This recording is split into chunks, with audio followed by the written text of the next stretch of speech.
네, 오늘 2부 방송에서는요, 미국의 NSC 보좌관, 존 볼턴 보좌관이 오늘 한국에 왔는데, 아마 내일까지 머물면서 주로 만나는 사람은 정경두 국방장관입니다.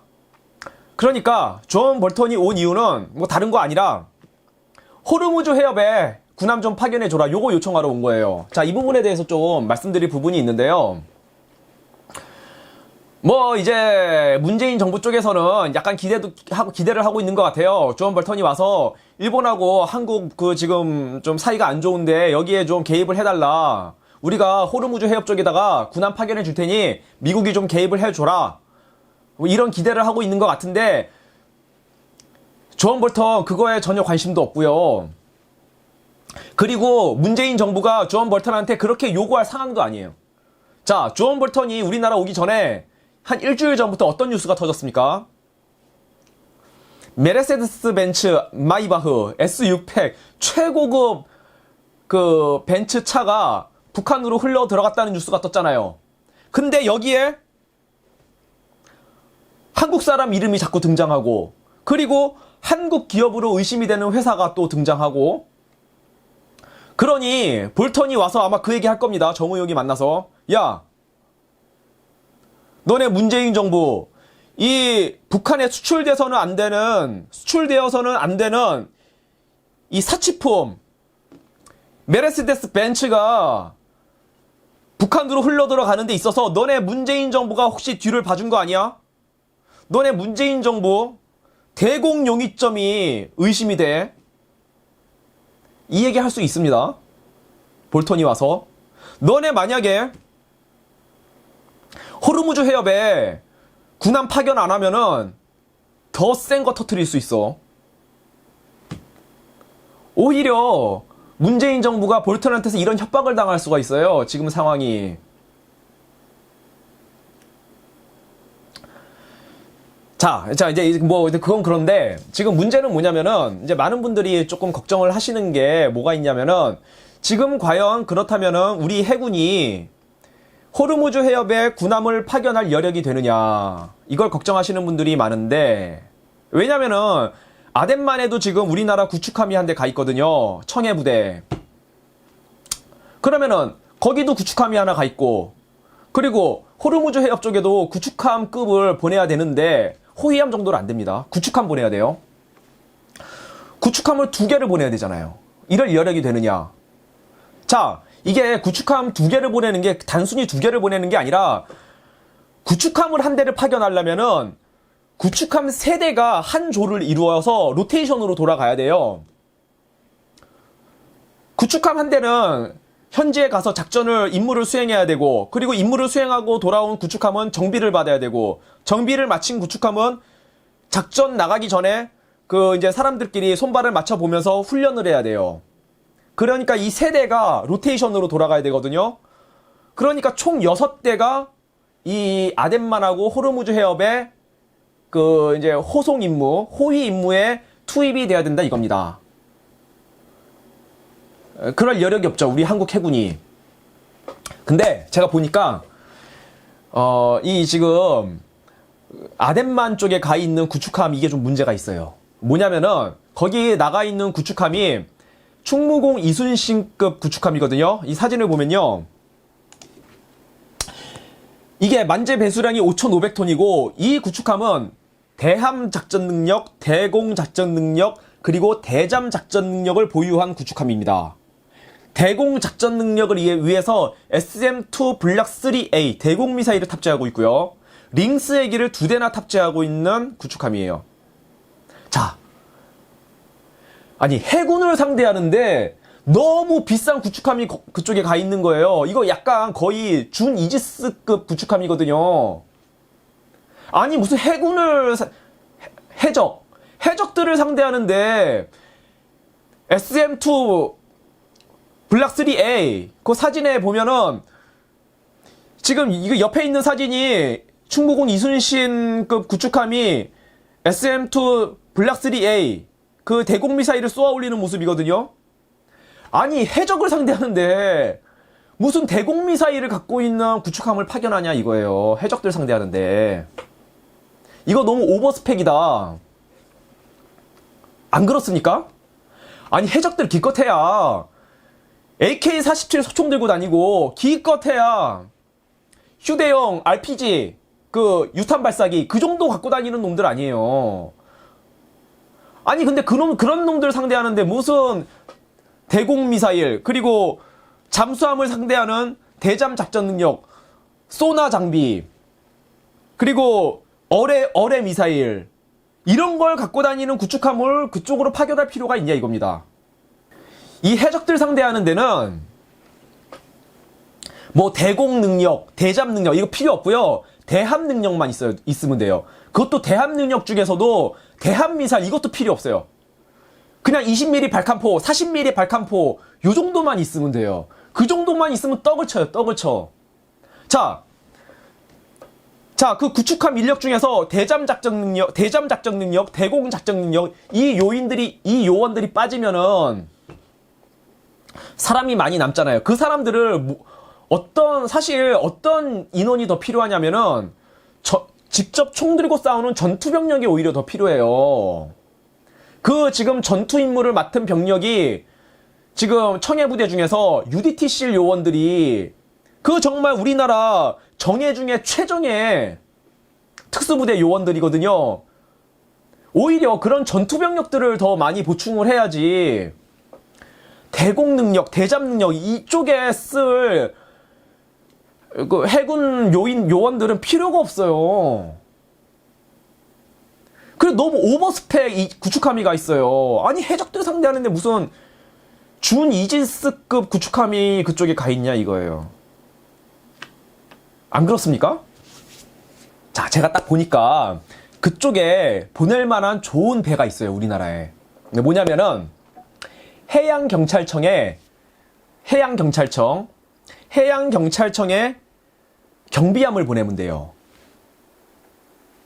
그게 해양경찰청이 보유한 경비함이 다 연안 경비함만 있는 게 아니에요. 먼 바다까지 나가서 수개월 동안 임무를 수행하고 돌아올 수 있는 원양 경비함도 있어요. 3,000톤급 원양 경비함이 있더라고요. 자, 그거는 뭐 대공 능력, 대잠 능력 이런 거 없죠. 그냥 발칸포 달고 있는 배예요. 20mm 발칸포, 40mm 발칸포. 그 정도만 있어도 충분해요. 해적들 상대하는데. 그리고 헬기 탑재하고 있고요. 그리고 고속 침투정. 그것도 2대씩이나 싣고 다녀요. 그거면 충분해요. 이게 먼 바다까지 나가서 몇 개월 동안 임무를 수행해야 되기 때문에 배가 어느 정도 규모는 돼야 돼요. 뭐 1,000톤급 이 정도 안 돼요. 2,000톤급도 좀 힘들고 한 3,000톤급은 돼야 그 안에서 이제 샤워도 할 수 있고 운동도 할 수 있고요. 또 먹는 것도 잘 먹어야 되잖아요. 그러니까 그런 식당 시설 이런 것들이 잘 갖추어진 배가 그 해양경찰청에 있더라고요. 그런 배가. 그것도 열몇 대가 있어요. 그거 보내면 돼요. 그거를 아덴만에 보내면 돼요. 그리고 지금 아덴만에 나가 있는 충무공 이순신급 구축함을 호르무즈 해협 쪽으로 보내고 그러면 돼요. 그러니까 인력이 많이 줄어들죠. 아덴만에 파견될 그 경비함 그걸 보내면 인력이 많이 줄어들죠. 대신에 전투병력들을 더 투입하라고요. 전투병력들. 제가 보니까 이 지금 아덴만에 충무공 이순신급 구축함에 지금 나가 있는 전투병력들도 너무 고급 병력들이 너무 많이 가 있어요. UDTCL 정말 그 엘리트 특수부대 아닙니까? 너무 고급 인력들이 너무 많이 가 있어요. 그쪽에. 그 사람들 다 티어 1급이에요. 그러니까 상선이 해적에게 딱 납포됐을 경우에 그 상선으로 침투해야 되잖아요. 그 침투하는 요원들은 티어 1, 그 UDT 실글, 그 전투 병력들이 그 임무를 맡아줘야 돼요. 그러나 이 바다 바깥에서 그 경호 사격, 지원 사격을 해주는 팀. 자, 그 팀들까지 지금 다 UDT 실이 다 맡고 있어요. 그런 임무까지 다. 이게 제가 보니까 이 바다에서 지원 사격을 해주는 팀은 티어 2급, 그거는 저 뭐야 해병대 요원들 해병대를 보내도 돼요. 그러니까 전투 병력들은 더 많이 지원을 해주되 그 이제 UDTCL 그 정말 엘리트 중에 엘리트 특수부대 요원들은 조금 이제 슬림화 시키고 해병대 요원들을 좀 많이 보충해서 그 어쨌든 전투 병력을 더 늘려서 그렇게 보내면 더 좋다. 제가 볼 때 그렇게 해주는 게 더 낫지 않을까. 물론 이 해양경찰청 쪽에서는 만약에 제가 이런 주장을 하면은 그쪽에서 불만을 터뜨릴 수가 있습니다. 지금 중국 그 불법 어선들이 남해 쪽, 서해 쪽에 와서 이어도 쪽에 와서 계속 불법 침투를 하고 있는데 그거 다 막으려면은 지금 갖고 있는 경비함만으로도 부족하다, 벅차다. 우리 그쪽에 내보낼 여력이 안 돼. 이렇게 불만을 터뜨릴 수가 있습니다. 해양경찰청 쪽에서.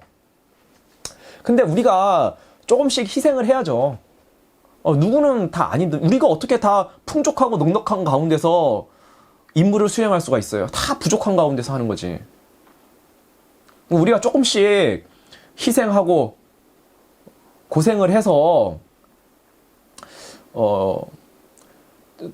우리나라도 지켜야 되고 또 동맹들의 요청에도 우리가 적극 참여를 해줘야 되는 거예요.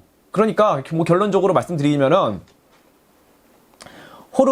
아덴만 쪽에 가 있는 충무공 이순신급 구축함 그거를 호르무즈 해협에 보내고요. 그러면 돼요. 그러면 돼. 그리고 해양경찰청 쪽에 있는 경비함, 원양 경비함 3,000톤급 되는 그 경비함을 아덴만 쪽으로 보내고 그렇게 하면 될 것 같아요. 그리고 그게 더 맞아요. 논리적으로. 왜냐면은 해적들은 민간인이잖아요. 그 민간인을 경찰들이 상대하는 게 더 맞지 않습니까? 해양경찰청이 상대하는 게. 그리고 우리 해군의 충무공 이순신 구축함은 그거는 우리 정규군이니까 이란의 정규 해군을 상대하면 되고 그게 더 맞다. 이런 생각이 들고요. 그리고 다음 말씀드릴 내용은요. 지지난주 일요일에 이스라엘의 레블린 대통령이 우리나라를 방문했습니다. 이게 단순한 게 아닌 것 같아요. 그냥 방문한 게 아닌 것 같아요. 왜냐면은 여러분들 기억하실지 모르겠는데 작년 8월에 이스라엘 대통령이 한국에 오려고 했는데 한국 정부가 거절했거든요. 기억나시는지 모르겠는데 아마 몇몇 분들 기억나실 거예요. 작년 8월에 이스라엘 대통령이 한국에 오려고 그랬는데 한국 정부가 막았어요. 물론 문재인 정부 측에서는 우리가 뭐 거절하지 않았다. 뭐 여러 가지 바쁜 일이 있어서 못했다. 뭐 이런 식으로 얘기를 하긴 했는데 뭐 들리는 얘기로는 문재인 정부가 오지 말라고 했다는 얘기가 많아요. 해외 언론들은 다 그렇게 보도하고 있어요. 이스라엘 언론들은 그때 문재인 정부가 오지 말라 그랬다고. 근데 이상하게 약 11개월 만에 이스라엘 대통령이 한국에 온 겁니다. 그것도 왜 왔냐면은 사실상 FTA를 체결하려고 온 거예요. 한국과 이스라엘 사이에 자유무역 협정을 체결하려고 온 겁니다. 신기하죠? 지금 문재인 정부 하고 있는 게 없잖아요. 문재인 정부 외교팀이 뭐 하고 있는 게 뭐가 있어요? 북한 그냥 김정은한테 매달려가지고 다른 나라하고는 아무것도 하는 일이 없잖아요. 어느 나라하고 열정적으로 FTA 같은 거 체결하려고 노력하고 있는 게 뭐가 있냐 이거예요. 근데 문재인 정부가 그렇게 싫어하는 이스라엘, 문재인 정부가 반미 국가이기 때문에 이스라엘도 굉장히 싫어해요. 문재인 정부 놈들이.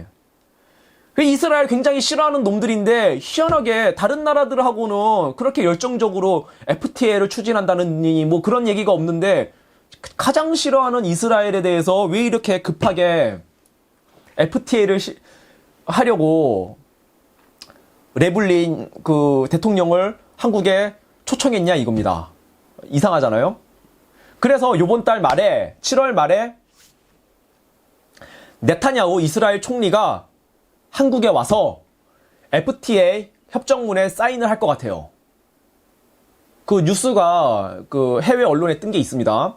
자, 이거 뉴스를 보면요. 이스라엘, 한국과 수십억 달러 무역협정에 사인하기로, 뭐 정착촌은 제외하고, 이 무역협정은 FTA를 말하는 거예요. 7월 말에 네타냐후가 방문하기로 했습니다. 그래서 한국에. 이거 좀 이상하지 않습니까? 문재인 정부가? 오직 김정은밖에 모르는 문재인 정부가 이스라엘하고 FTA를 체결한다? 자, 작년에도 원래 레블린 대통령이 우리나라에 오려고 했던 게 FTA 문제 때문에 오려고 했던 거거든요. 그때는 FTA 체결 안 하려고 오지 말라 그랬던 거예요. 문재인 정부가 사실상. 근데 이번에 FTA를 체결한다는 겁니다. 뭔가 있어요. 뭔가 있는데 제가 이거를 뭐 해외 언론들 쭉 찾아봐도 뭐 나와 있는 정보가 없더라고요. 없는데 그냥 쉽게 생각하면은 아마도 이런 이유가 있지 않을까. 이스라엘의 모사드 그런 정보 기관들이 시리아, 이란 이쪽에 많이 나가 있잖아요. 그쪽에서 많은 정보들을 획득하고 있을 거 아닙니까? 그런데 아마도 그 정보들 중에 아마도 제가 예상하기로 문재인 정부가 뭔가 북한하고 불법적인 뭘 한 게 이란이나 시리아 쪽에서 그 정보가 누출된 게 아닌가. 모사드 쪽으로. 이스라엘 모사드 쪽으로. 그 정보를 이스라엘이 취득한 게 아닌가. 그 정보를. 그래서 아마 문재인 정부 쪽으로 그런 얘기가 흘러 들어간 게 아닌가. 그래서 문재인 정부가 화들짝 놀라서 야, 우리 좀 잘해보자. 우리가 너네 미사일도 미사일이 아니라 레이더나 방공 시스템 이런 것도 사야 될 게 많은 것 같아. 우리 FTA 체결하자. 아마 이렇게 나온 게 아닌가. 그런 생각이 좀 들어요. 자, 신영균 대표도 유튜브 방송에서 잘 설명을 해줬는데요. 지금 우리나라에 이스라엘의 슈퍼 그린파인 레이더가 4개가 들어와 있습니다. 이 슈퍼 그린파인 레이더는 탄도탄 추적에 특화된 레이더예요. 그리고 이거는 에로우2 탄도미사일 요격 시스템하고 연계되는 그런 레이더입니다.